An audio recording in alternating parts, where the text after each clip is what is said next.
Good morning, good afternoon, or good evening, depending upon the time of day you have chosen to view your health policies for Head Start. My name is Nurse Yolanda. Most people call me Nurse Yo, and I'd like to take the opportunity to welcome you to Head Start. You should have a training manual as I'm going through these slides, or you will have a copy of the slides as well that you can take notes on. So let us begin. So Head Start, and all of this is in a nutshell. As I just stated, you will have a binder or you will have handouts that you can review at your leisure. Please be sure to take the time to read each page so you have a clear understanding of what the performance standards states for Head Start. So what should Head Start Health Performance Services provide? Well, according to the performance standards 1302 subpart D, we must provide high quality health, oral health, mental health, and nutrition services that are developmentally, culturally, and linguistically appropriate and that will support each child's growth and school readiness. So, based off of that information alone, our policy states that every child enrolled in the consortium will receive high quality medical and developmental services, support through the implementation of a comprehensive approach of continuous care that will lead to successful child outcomes and preparation for Head Start readiness. So that means every child enrolled in our program, and I can't stress it enough, every child enrolled in our program will receive high quality services. Okay, so next slide. So how do we make this happen from a health standpoint? Well, according to the policies and procedures and the performance standards, all staff, including new staff, is trained or will be trained on CPR, first aid, and universal precautions. This will take place through several avenues. Either I lead, which is done on the computer, or the health team will train you on CPR, first aid, and or universal precautions. Again, this is done yearly and up for all new hires. Information is then entered into the Red Cross database. Certificates are downloaded, and then those certificates are sent to Human Resources to be placed in your files. Okay? The performance standards also says that you have to have training on prevention of sudden infant death syndrome, or SIDS as most people prefer to call it, with the exception of staff who do not have regular contact with children on a day-to-day basis. So if you're working in the early Head Start classrooms and you're working with these children on a day-to-day basis, then you are required to have training on sudden infant death syndrome or the prevention thereof. All facilities, no matter where our children are housed, all facilities where children are served, including the areas for play, learning, sleeping, toileting, and eating, must meet the licensing requirements if the school is licensed. And because we have so many schools that are licensed, those requirements apply for every school setting. So, in other words, when we come out and we do the AT families, education does the CATS, the health team does the HAT, which stands for Health and Safety Tools. We come into your classroom, we're checking to make sure that the equipment in your classroom is working properly. We're checking to make sure there's no broken pieces of furniture in the classroom. We're also checking to make sure that every outlet that the children has access to is covered with a safety cap. So every electrical outlet must be covered with a safety cap. Now, oftentimes when we're out doing our assessments and we come into your classroom, the first thing the teaching staff typically says is that the janitor or the custodian removed the safety cap when they were vacuuming the room last night, which is totally understandable. However, it is your responsibility that when you go into that classroom first thing in the morning, that you are checking to make sure that every electrical outlet has a safety cap on it. So also, we have to make sure that disinfectants, sanitizers, and soaps, they are labeled and up out of reach in a locked cabinet where children cannot access them, and that you have a keep out of reach of children sign posted on that cabinet. So in the event that you don't have cabinets in your classroom, those chemicals must be placed up out of reach of every child in that classroom. The tallest child in your classroom, if he or she is to stand on the chair, it has to be placed above that area, above that reach area of that child. So keep that in mind. All disinfectants, all sanitizers, and soaps must be labeled and up out of reach of children in a locked cabinet with a sign posted, keep out of reach of children. And remember, you want as minimal chemicals in your classroom as possible. You do not need brake fluid in your classroom. You do not need lime away in your classroom. The only chemicals that you need in your classrooms is the chemicals that the CACFP coordinator, and the registered dietitian, which is Mary Lou and Anna, when they go over and do their training, those are the only chemicals that you need to have in your classroom. All right, so keep them in mind. We want the minimal chemicals as possible in your classroom. Okay.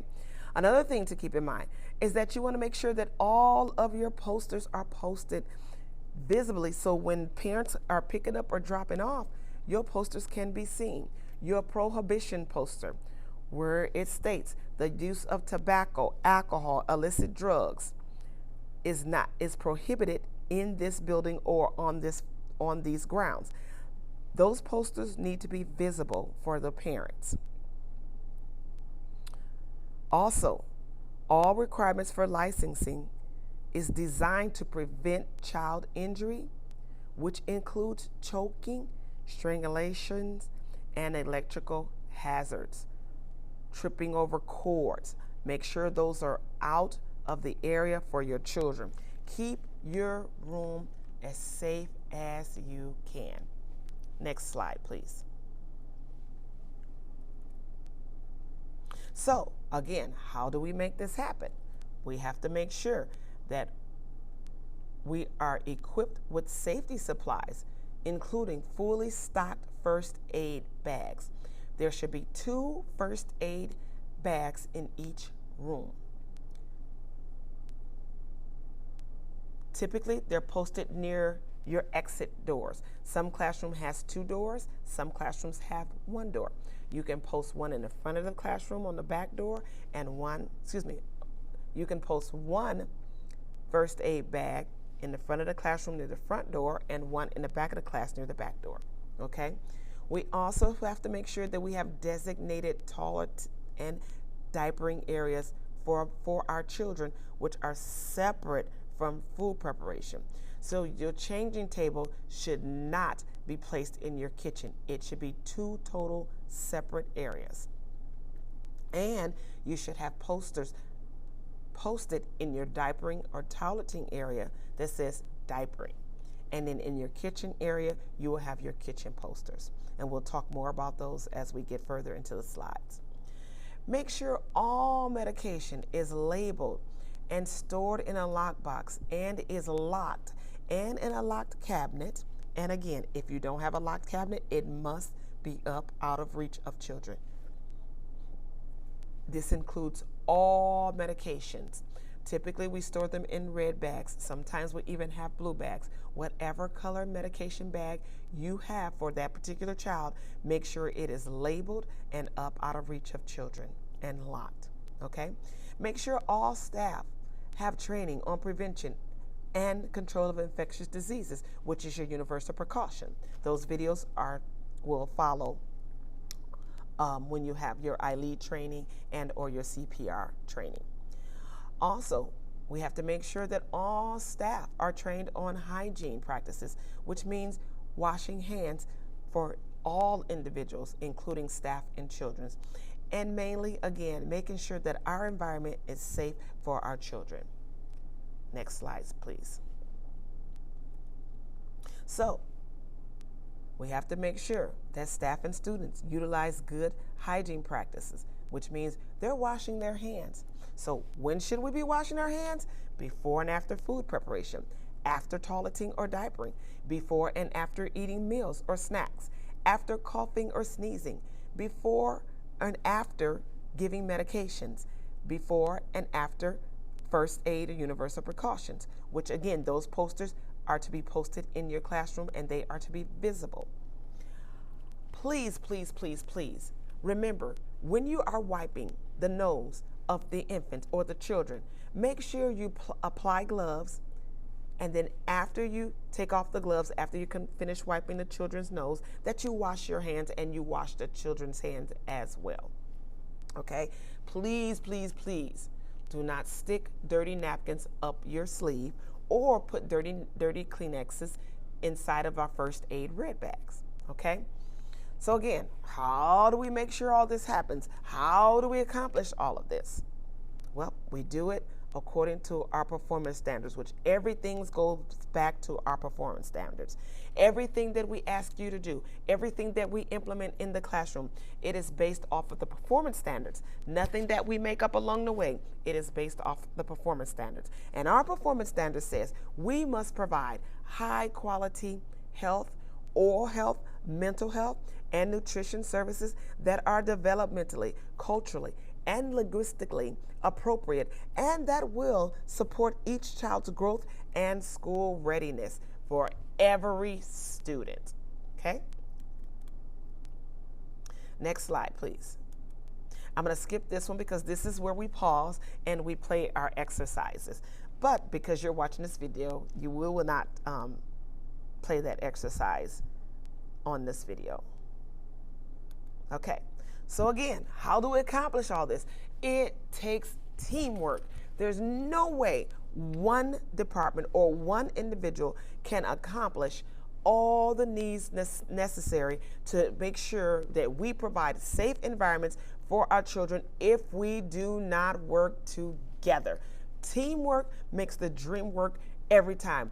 There are no big I's or little U's in teamwork. We are all in this together to provide a safe place, a learning environment for our children. So we need URSIA. We need the education department. We need our family and community engagement department. We need the health team. We need our transportation team, because if transportation is not here to pick up and drop off the kids, because every parent doesn't have a vehicle. We need our technology and information support team, which is the computer people. We need our fiscal people, which is the people who handle the finances. We need our community and self-assessment that tells us the needs of the community. We need our facilities workers who helps to keep our buildings safe. We need our training and professional days. We need communication with one another.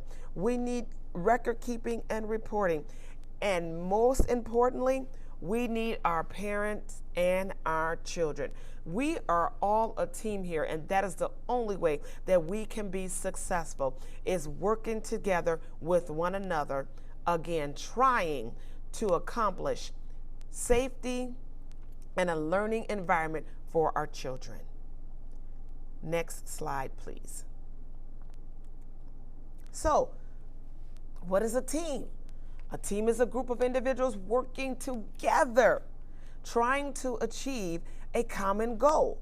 And our goal is providing high quality care or high quality services for our children, and to make sure that environment is safe. We are building on our strengths while minimizing our weaknesses. We are a team, and again, together, teamwork makes the dream work every time. Next slide, please. So, the health team is actually composed of two different teams. we have the nutritional side of the team, and then we have the medical side of the team. The nutritional side of the team, which is also for CACFP, and you'll learn more about that training with Anna and Mary Lou. Anna is the registered dietitian. As you see, her email address is posted and her phone number where she can be reached. And then Mary Lou is our CACFP coordinator or our CACFP specialist. Her email address along with her contact information as well. Anna is responsible for all food restrictions. So if you have a child who cannot have peanut butter or peanuts, that information would be sent to Anna's email address. If you have a child, let's say the same child who cannot have peanuts or peanut butter, they are allergic to peanuts or peanut butter, and they are required to have an EpiPen while at school, that information would be sent to Anna and myself. But if the child had no medication to accompany his or her allergy, that information is only sent to Anna. Anytime you have a feeding plan, feeding plans are for children that are 0 to 12 months of age. That information is sent strictly to Anna. Okay? Mary Lou gets all of the CACFP paperwork. That is her specialty. She specializes in that area, so that information goes to Mary Lou and Mary Lou alone. The medical team is composed of my co-partner, DNL. He is a certified medical assistant, but he is also a doctor in his country. His cell phone number, where he can be reached, along with his email address. I am yours truly, Yolanda Washington, the health manager. My email address, which is actually incorrect. Let me correct that right now. It is ywashington@headstartesj.com. Okay. My office phone number and my cell phone number. If your needs are urgent, I would suggest you text me or give me a call. Oftentimes, because I'm out in the field, I'm in some buildings where the reception is poor, and I may not receive a phone call, but I will receive your text message. But at any event, you can text me, or you can call me, or you can send me an email. But if your needs are urgent, I would advise you to text me. And then please allow me some time to return your phone call. Again, as I stated, I am the health manager here at Head Start. So not only am I coordinating the health requirements or the health documentations of over 1,000 students, I'm also dealing with parents and other staff members. So please give me a few minutes to return your phone call or return your text message. And then give me at least 24 to 48 hours to respond to your emails, okay? Whenever you are sending medical information, let's say the parent has given you a physical, make sure you send that information to DNL's email address, which is this email address right here. Same thing, I apologize, makes it a little less letters you have to type in. Send it to his email address as well as to my email address, the Y Washington at Head Start. And then you're also going to send it to our health email address, which is hshealth@headstartesj.com. Okay? Between DNL, myself, and Miss Rebecca, which this is her email address, we will retrieve that medical information and get it entered into Child Plus as soon as possible. Okay, so please be sure to send it to all 3 email addresses. As I previously stated, DNL and myself, we are out in the field and we're working, so we're not always sitting at our desk entering data, entering that medical information, but be sure to send it to all 3 email addresses. Okay? Forms. Again, I'm just going to reiterate what I just stated on the previous slide. All medical and health documentation goes to HS Health email address, D Jimenez email address, and @Washington email address. All food allergies or food restrictions or food-related restrictions, including infants or toddlers who have to have thicket in their drinks, and feeding plans goes directly to Anna. In the event the child has a food allergy and requires medication for that allergy, then that information would also be sent to Washington, D. Jimenez, and HS Health along with Anna. Okay? All food allergies with medication, please include all 3 of those email addresses plus Anna's email address. All CACFP paperwork goes to Mary Lou. Okay? All right, next slide, please. All right, so as we're talking about our teams, on day 1 or when you're getting your classroom together, please be sure to post your health and safety team assignment list. So you and your co-teacher get together and decide who's going to be responsible for what task in the event of an emergency. All right? So in this instance, we have Jane Harris and we have Joe Bluegrass. Miss Jane and Miss Joe will get together and decide who's going to call 911 in the event of the emergency, who's going to gather the kids, who's going to be responsible for counting, and so on and so forth. In the event Joe Bluegrass gets a new job and he's no longer employed at Head Start, your team assignment sheet needs to be changed as soon as possible. Also, you need to note at the bottom of the form the secondary site for emergency evacuation. So in the event there is a fire at your school, what would be the closest building that you would go to and take your children? And then your program manager needs to sign off on your team assignment sheet.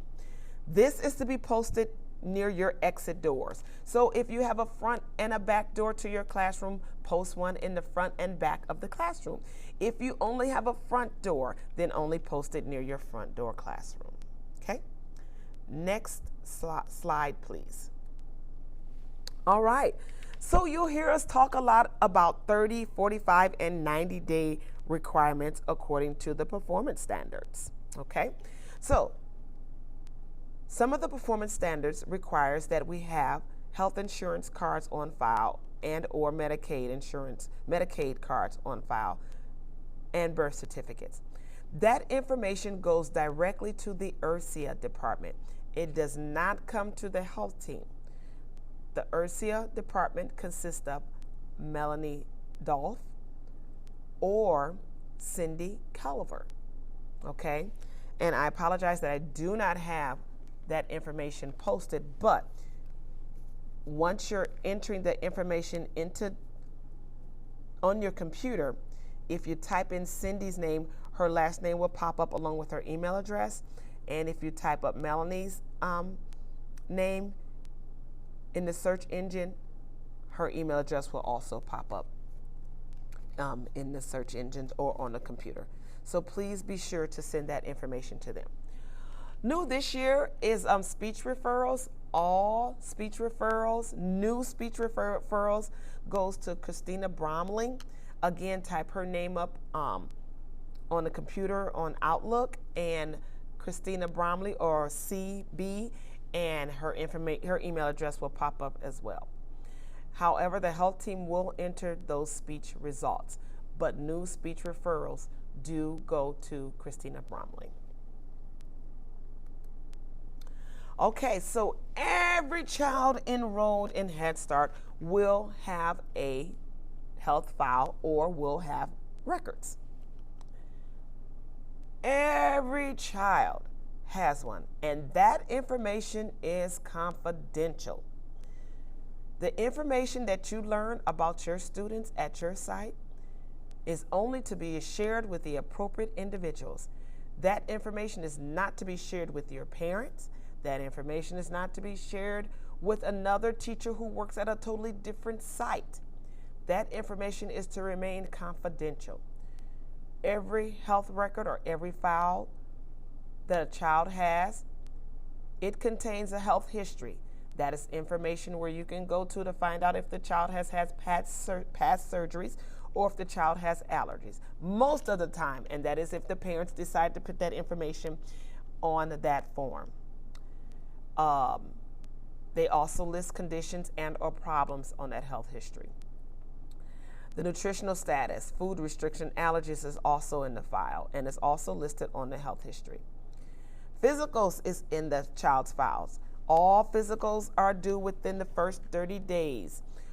Day 1 means the first day the child comes in and sit in that chair.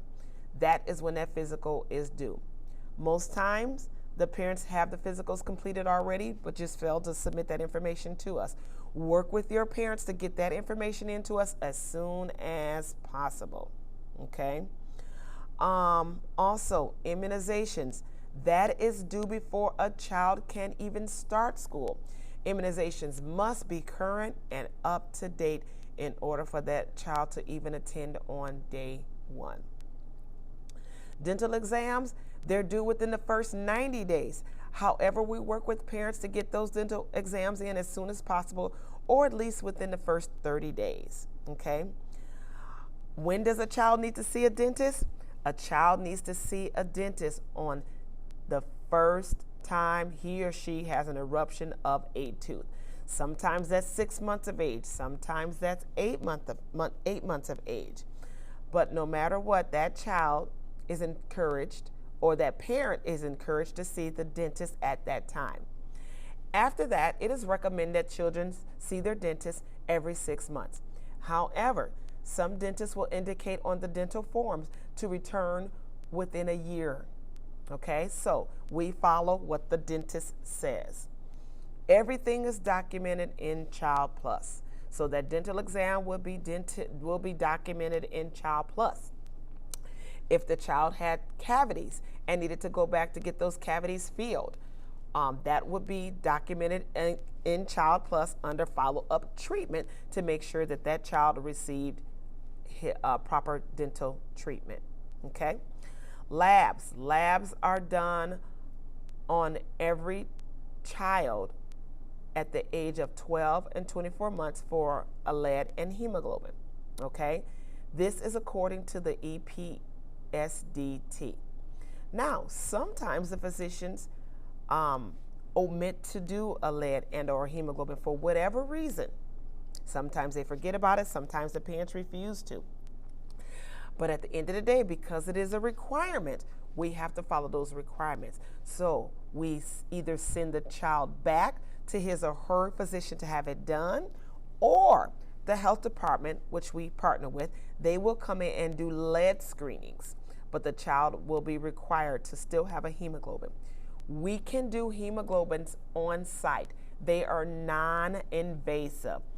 We take like a piece of tape and wrap it around the child's finger, and that actually reads the hemoglobin or the iron level of that particular child.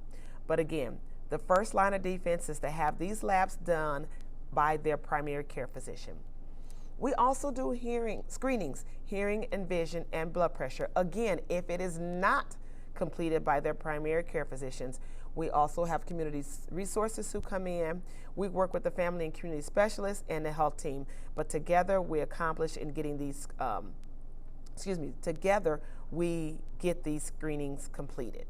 Hearing and screenings also can be completed on site, okay? Disabilities, IEPs and IFSPs, again, that goes to the URSIA department. It goes to Melanie. Again, you can just type her name in the search engine on Outlook, and her email address will come up, and that information goes to her. And then they also do Denver and DECA screenings. Next slide, please.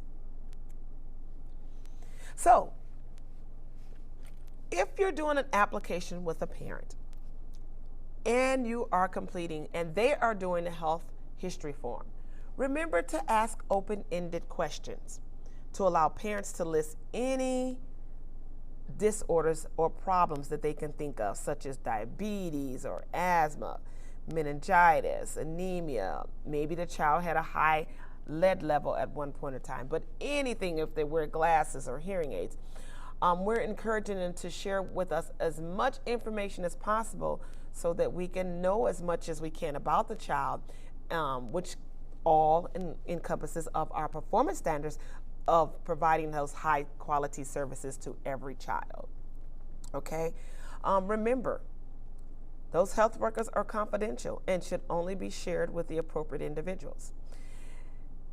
And then also sometimes when children come to school, parents don't always have a physical completed at that time, and they have those 30 days to get that physical completed and into us, or at least pending appointment, and we do need that documentation so that we can place in the files. Again, this is a requirement, it's nothing that we're making up. In the event that licensing comes in and pulls that individual file, we will have documentation that the child does have a pending appointment, and it's also documented in Child Plus that you had a conversation with the parent about the need for the physical. But in the event the physical comes back, and let's say the child has asthma, and the doctor indicated that the child has asthma and the child requires medication at school, at that time you will inform the health team that you received a physical from the parent, and that child is now in need of a health care plan, and the health team will act appropriately to get the necessary documents to move forward on that child's health care plan. And we'll talk a little bit more about health care plans in the upcoming slides. All right, so again, health history, again, is just the history of the child. There is diagnosis and treatments that the child has had previously or they currently are dealing with. We want to know, how long ago did this happen? If the child is being still treated, or how long did the treatment last? Remember, parents or guardians, sometimes they are reluctant to share information. Why? Because they're fearful that the child will not be accepted into Head Start, or they don't want to do all the extra paperwork, especially if it's a returning student. And then sometimes they think that we're trying to be nosy. But please make sure you share with them we're not trying to be nosy. We just want to know as much information as we can about the child to provide a safe environment. Okay? Next slide, please. Nutritional needs. Again, anytime the child has any nutritional needs, you will work closely with our registered dietitian. Again, that's Anna. And only include the health team if medication is involved. All right. So again, immunizations, they must be up to date. They must be current on their immunizations in order for them to attend day one. If the child is not up to date, that child is considered incomplete and cannot start at that time until the child is caught up to date. And we work with the parents to get the child caught up to date as quickly as possible. Physicals, again, are due within those first 30 days. Early Head Start, unfortunately, those infants require a well child exam at least every 2 months or every 3 months. So they require one at 2 months, 4 months, 6 months, then at 9 months, 12, 15, 18, and then 24 months. Then after that, they are required yearly. Remember, we are teaching our parents to develop a habit of getting comprehensive health services for the child. And so that's why we have to remind them, okay, it's time for your child's 2-month well child exam. Okay, now it's time for your child's 4-month well child exam, okay? The health team will be working with the program managers and family and community specialists to notify parents when those 30 days are approaching or when they are expiring. Okay, so if, let's say, you received a physical back in the beginning of the school year and it expires in February, and here we are in January of that year, then we will be working with those parents to remind them that your child is due for his or her physical next month so that they can call the doctor's office and get an appointment. Next slide, please. Key points to remember: nothing we do for the child will have any lasting significance if the parent or guardian does not take responsibility for the ongoing health care of their child. Again, we are working with our parents because our parents are part of the team. We are a team, and teamwork makes the dream work every time. Get your parents involved as much as possible. Okay? We talked about the dental services. We talked about the dental exams. We also talked about the dental treatment and or follow-up. So work with those parents to get those children back into the dentist if they have cavities and or need dental work done. Remember, we're documenting everything in Child Plus. Everything goes documented in Child Plus. Okay? And in the event that the parent doesn't have, let's say, financial means to get the child, let's say, asthma medication, then we would work with those parents to get that medication for that child. But we have to make sure that we explore all avenues possible: their insurance, Medicaid, and other resources. And if for some reason that parent cannot get that child's medication, please make sure you let your program manager know, as well as your supervisor, and we will work together to get the medication that that child needs. Okay? Next slide, please. All right, so we talked about our leads and hemoglobins. Again, the first line of defense is to have those screenings done in their doctor's office. But in the event that it's not done, we're going to work with our community resources, we're going to work with our family and community specialists, and we're going to work with the health team to obtain that information.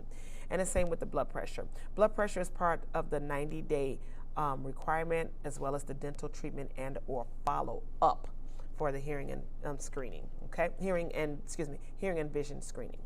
All right, so that's 30, 45, and 90 days. Our goal is to get all those screenings done as soon as possible. All right, and day one starts when the child attends school and sits in that seat. If a child has a disability, please ask the parents if the child has an IEP, so that, again, we can provide the necessary services for that child. Okay?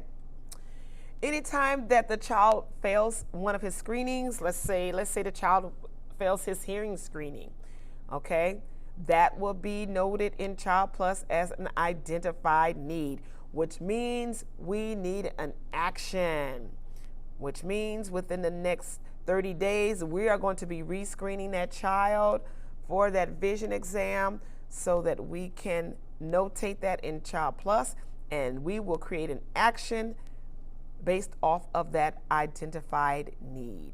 All right? Health team, community resources, and our family and community specialists, we will work together again to do these screenings and rescreenings.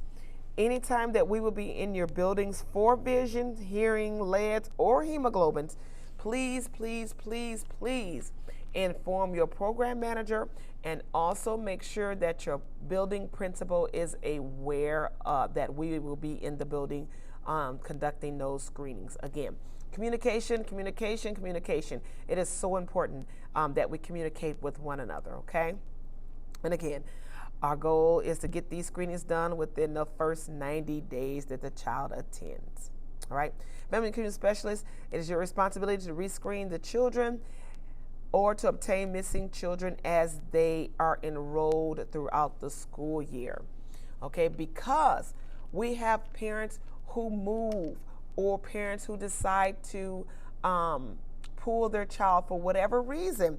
We are always enrolling children all year round, okay? So make sure that that child, when he or she is enrolled, they attend on day one, their count starts then to get those screenings completed within the first 90 days.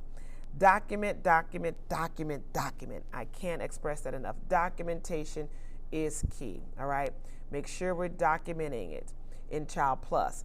There's also a form called authorization form when we're doing those screenings for the blood pressure, the lead, the hemoglobin, that we're documenting it on that form as well. Okay? And again, all communication will be documented in Child Plus. Also new this year in Child Plus, as you're entering data, if by chance you are entering the data, this may or may not be part of your role as a new employee, depending upon the position you are hired for.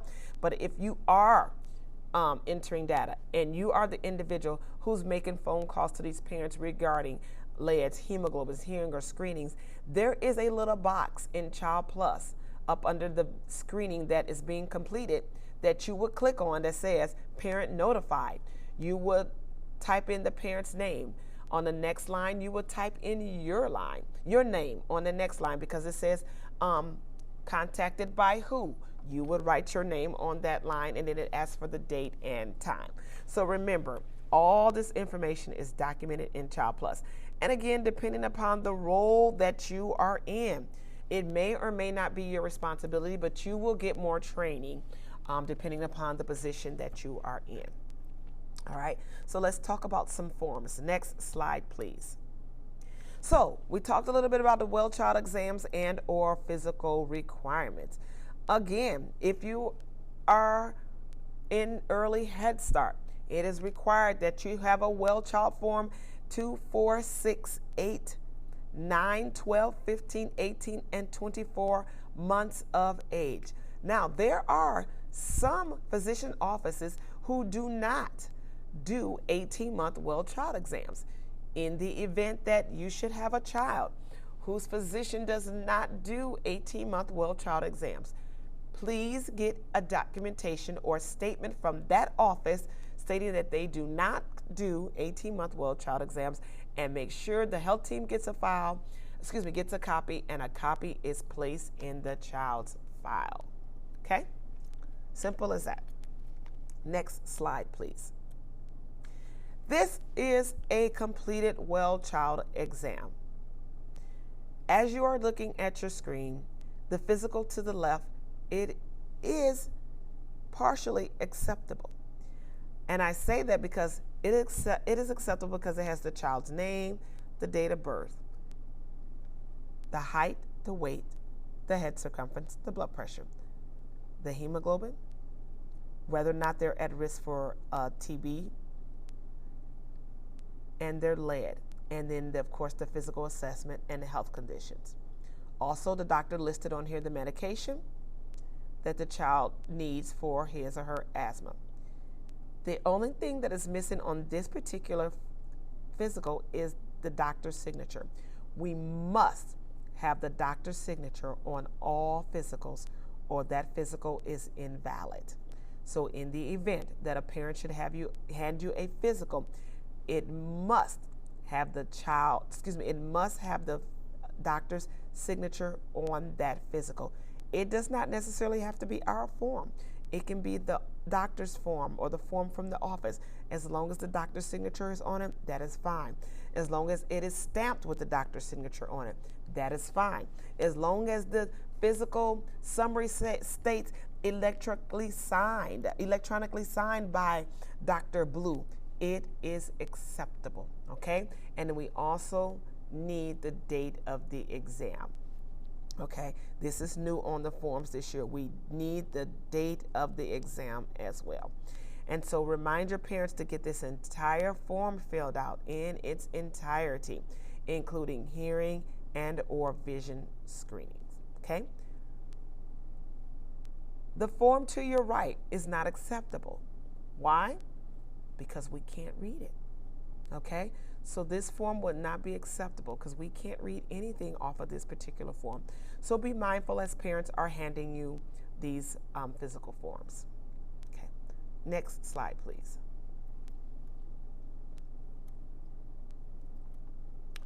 Okay, so let's say that we have a student who's enrolled on day one and they attend school. Their immunizations are up to date, but they don't have a physical.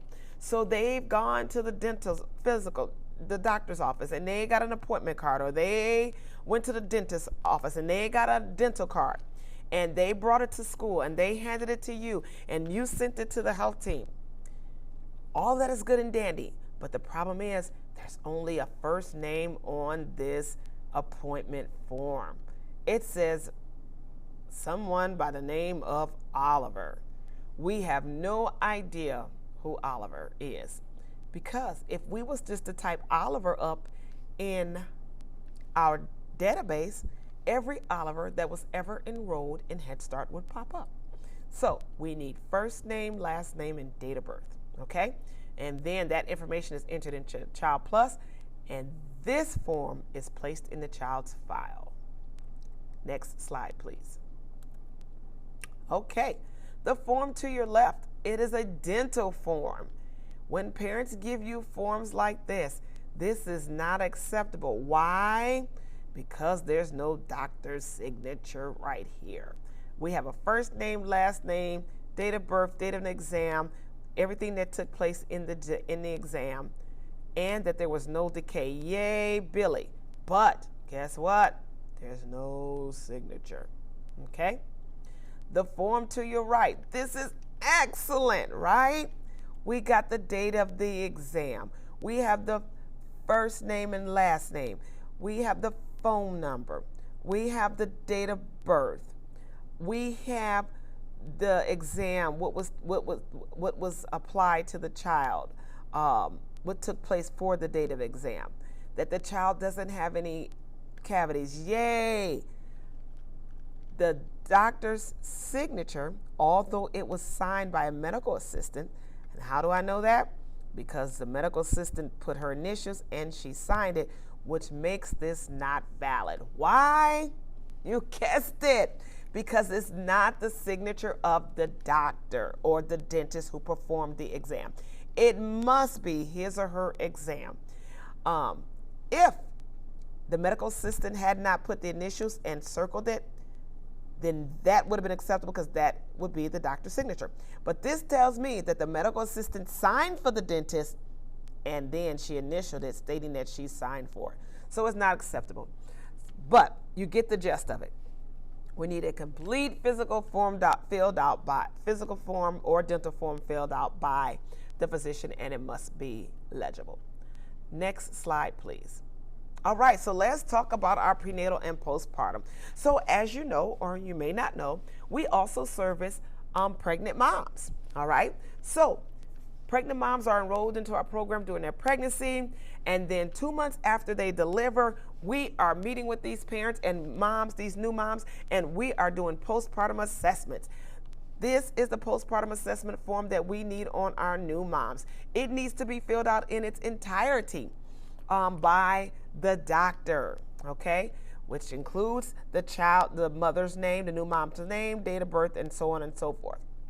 The same requirements that we require for our infants and our toddlers is the same requirements we require for our parenting moms. They need a physical on hand and they need a dental exam within the first 90 days as well. Okay, so again, work with these new moms or these parenting pregnant moms and work with their moms as well, because sometimes they're underage. They may be 13 years of age, they may be 14 years of age, but regardless of their age, work with those parents, work with those families. Okay, again, this is part of our federal requirements. This is what is required. This is what is required by us through the federal government, and because we are a federally funded program, we have to do what they say. Okay, so next slide, please. Thank you. All right, this is also part of our pregnant moms, our prenatal and our postnatal forms. Upon enrollment, our pregnant moms are filling out the prenatal exam. It wants to know their due date. It wants to know if they're seeing a physician. It wants to know if they are on WIC, and so on and so forth. Okay, so this information is filled out during the pregnancy. That is this form right here to your left, and then the form to your right. That is filled out after they give birth. However, we can start it during their pregnancy. We can fill out their name, their date, their address. We can fill out their due date on this form as well. And then we can also fill out the name of the physician or the clinic that they're attending. Okay, So this information is also due for all our pregnant moms. Next slide, please. All right, let's continue talking about our pregnant moms and our childbirth record. So this is a childbirth record. This record is required on all children 0 to 3 years of age. If they are a returning student, we should have one on file. In the event that we do not, please obtain this information and submit it to the health team so that we can get it entered into Child Plus. If we have a breastfeeding baby, let's say we have a pregnant mom, she delivered her baby and now she's breastfeeding. Mom is attending school at one of our sites as well as with the baby. We need mom to fill out this breastfeeding form. You can obtain these forms from Anna, the registered dietitian, but mom needs to fill out one of these forms so that we can place it in the baby's file. And of course, Anna will talk more about this when you have her training. The last form on this slide is the feeding plan. This is from 0 to 12 months of age.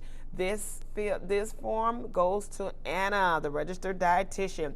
Mom gets it filled out. Mom fills out the top portion. Doctor signs her date, or the doctor may even attach a form to this. It is mom's responsibility to update this form as the child grows. So let's say we got a 1-month-old who's now only taking 2 ounces every 4 to 6 hours.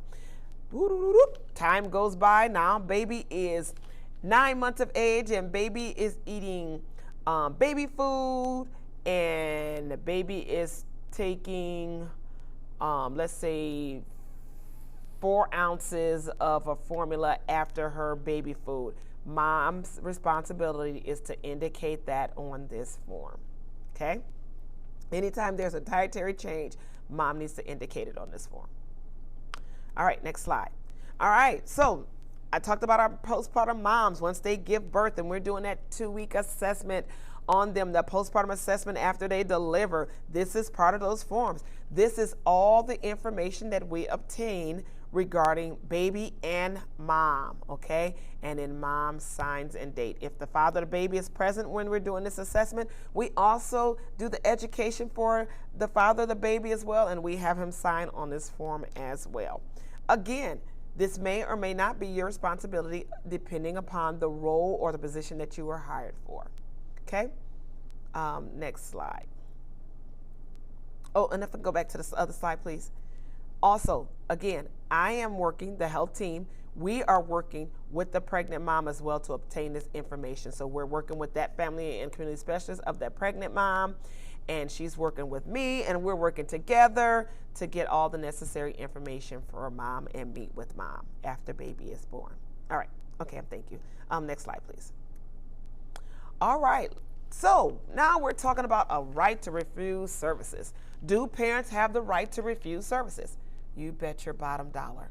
So in the event that the parent refuses to have, let's say, a hearing screening done, which is perfectly fine. They can take their child to their primary physician and get that done. Please, please have mom sign this form. It is called a right to refuse services. Mom has to sign this form, and you write on here if it's a hearing screening or vision screening. You send this information to the health team, to all 3 email addresses, and the original goes in the file. All right, let's talk about immunizations. Let's say mom, they're totally against giving immunizations to their kids, which is perfectly acceptable. Mom has to fill out this refusal to vaccinate her child form. It is called a parental declaration of child vaccinations. Okay, so in other words, she is declining to have her child immunized. Excuse me, I apologize. I muffled that up with my wording. It is a parental declination of child vaccination form. So in other words, mom is declining vaccines for her child. Mom or guardian, whoever is in charge of this child, must fill this form out every year.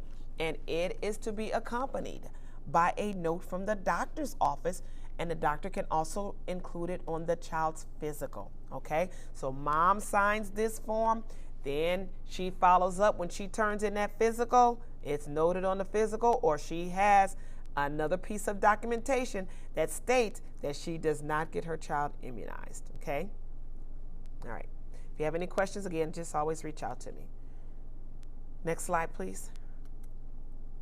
All right, so let's talk about these fabulous healthcare plans. All right, so at enrollment, certain conversations should trigger a red flag. If mom states, my child breaks out with a rash if he or she eats peanuts, and I give her this medication to help with that, or I give her a shot, that's a red flag. All right, this is the time we come in with our open-ended questions. Tell me more, Mom. What do you mean? Your child breaks out with a rash. What does that look like? How often has it happened? When was the last time it happened? What medication was it that you gave the child? Okay, you want to start digging deep.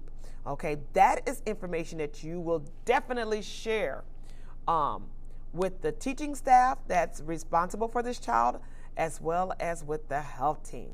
Okay? All health care plans are directed by the primary care physician or the nurse practitioner. Okay? We do not, and when I say we, I'm talking about the health team and I'm talking about teaching staff. We do not override doctor's orders. Okay? What the doctor writes, that's what he writes. The only thing I'm responsible for doing is making sure that the dosage lines up with the standards for the child's weight. Okay, and in the event I have a question about that, then I will reach out directly to that doctor. All right, so again, all of this is part of our performance standards. Within 30 days to make sure families have a primary medical doctor and a dental doctor so that they can get this healthcare plan started. So when we're doing a healthcare plan, we need 3 forms, okay? 3 forms need to be completed for an individual health care plan. That's what IHCP stands for. Next slide, please.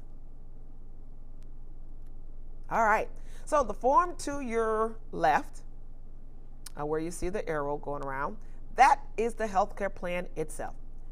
Mom can fill out the top portion, which is basically the demographics, name of the child, the diagnosis, the date of birth, the date, so on and so forth. It's self-explanatory. Section A is asking for medications at homes. Mom can list the medication that the child takes at home in this top area. B, this area right here, is to be left alone. This information will be filled out by the health team and the health team only. Okay? Mom can answer these questions in the box. Mom can also let us know what signs and symptoms to watch out for in the event that the child should need his or her medication. So again, let's go back to the fabulous asthma, all right? It wants to know when was the child diagnosed, okay? It wants to know who's the primary care physician, any emergency visits, any overnight stays, anytime, has the child had to miss school from previous school. This information can be filled out by mom. This information again, what signs and symptoms are we looking for that would indicate the child needs his or her medication? Wheezing, coughing, struggling to breathe, whatever it is, mom can underline it or mom can circle it. And I'm saying mom because 80% of our families, when they're enrolled, mom pretty much takes care of the paperwork. However, it can be dad if dad is the primary caregiver. It can be an aunt or uncle if they have primary care of that child. So the primary caregiver of that child will complete this information right here. Then they will date it. They will sign it. The teaching staff will sign it. The family and community specialist that's working with this family will sign it. If the child is catching a bus, that bus driver will sign it. And then, most important, you need the signature of the health team, myself, Yolanda and or Dionelle. If our signature is not here, it is not valid, and you do not have a right to give any information because it has not been verified by the health team. So make sure you have the health team signature here, the mother's signature, and then the other staff member signature. Okay? Our form to the right, that is permission to administer medication. That form the top portion is completed by the mom. Okay? Again, it's asking name of the child, date of birth, the reason for medication, name of the medication, the name of the doctor, the phone number of the doctor, the signature of the parent, and the date. Can be filled out by the parent. Anything below this box is to be completed by the physician. Okay? This form, mom takes to the doctor, and doctor fills it out, signs it, and she brings it back. Now, let's say doctor didn't use this form to write down that the child is to have albuterol inhaler, 2 puffs every 4 to 6 hours as needed for wheezing. Maybe he just typed up a letter from the office and signed it and sent it to mom. That is perfectly acceptable. Mom still needs to fill out this top portion, and we will attach a copy of that documentation to this form. So it is okay if doctor does not utilize this form. Okay? And then we have the good old medication administration record. Okay, so now Johnny needs his medication. He's been running around outside on the playground, and now he's coughing excessively, and he needs his albuterol inhaler. You are going to find the month. You're going to go to the date. You're going to initial and time right here.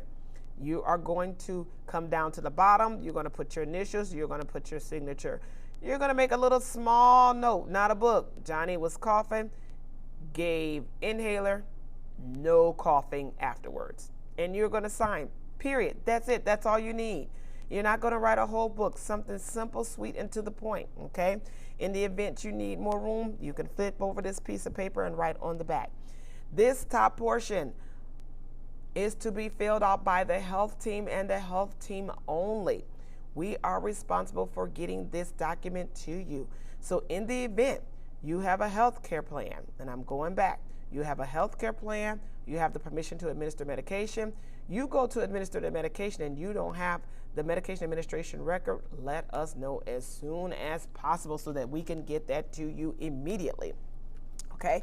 Also check Child Plus because our goal is to get all these documents scanned into Child Plus up under the health section.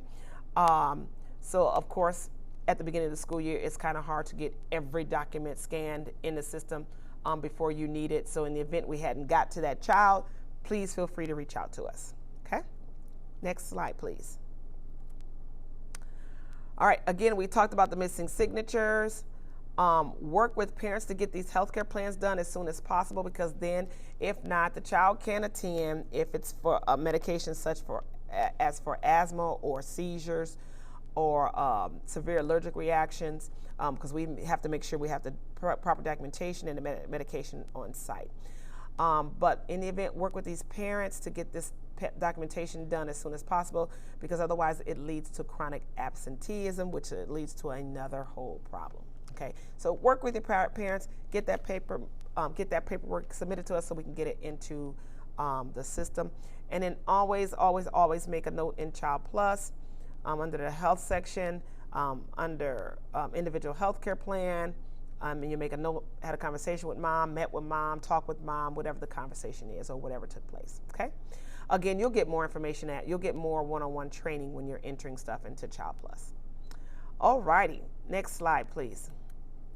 It is everybody's responsibility to make sure that all medication has a label on it for the child, or we cannot use it. Okay? So, what is a label? A label is the child's name, the date that the medication was picked up. It's the name of the medication, how often to give it, the instructions on the medication. Sometimes they will even note the side effects. It may cause drowsiness. It may cause hyperactivity.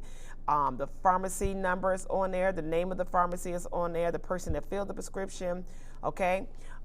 Always send us a copy of that if we're not on site with you as you're doing a healthcare plan with a parent. Again, depending upon the role that you're in, the responsibility, the role that you was hired for. It may or may not be your responsibility, but if you are one of the ones who are working with parents to get healthcare plans, please, you can always send us a picture of this information, and you can also send us a picture of the documentation. We will fill that information out for you as soon as possible and get it back into your hands.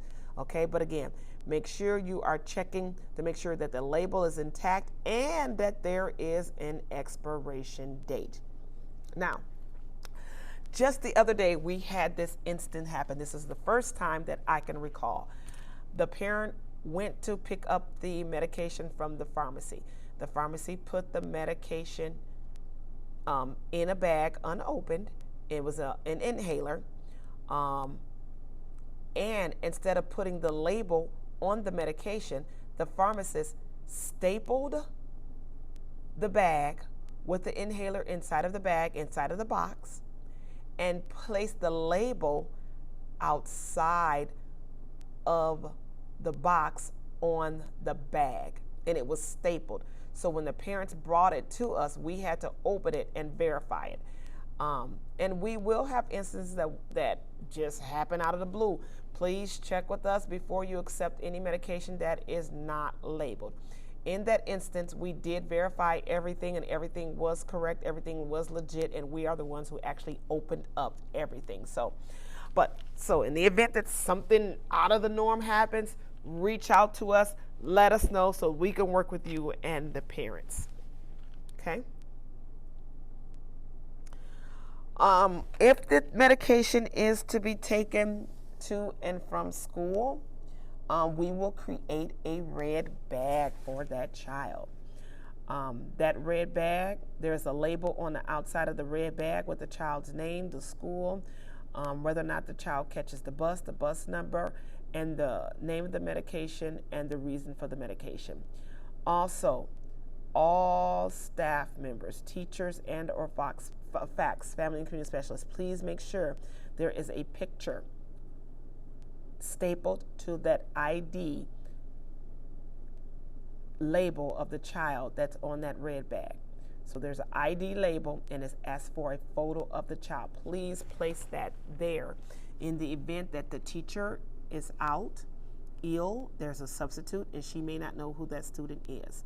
So we're using photos to help identify the child, to make sure that you're giving the right medication to the right child at the right time, which is part of the child's rights when receiving medication. And we'll get to that as we get further into the slides.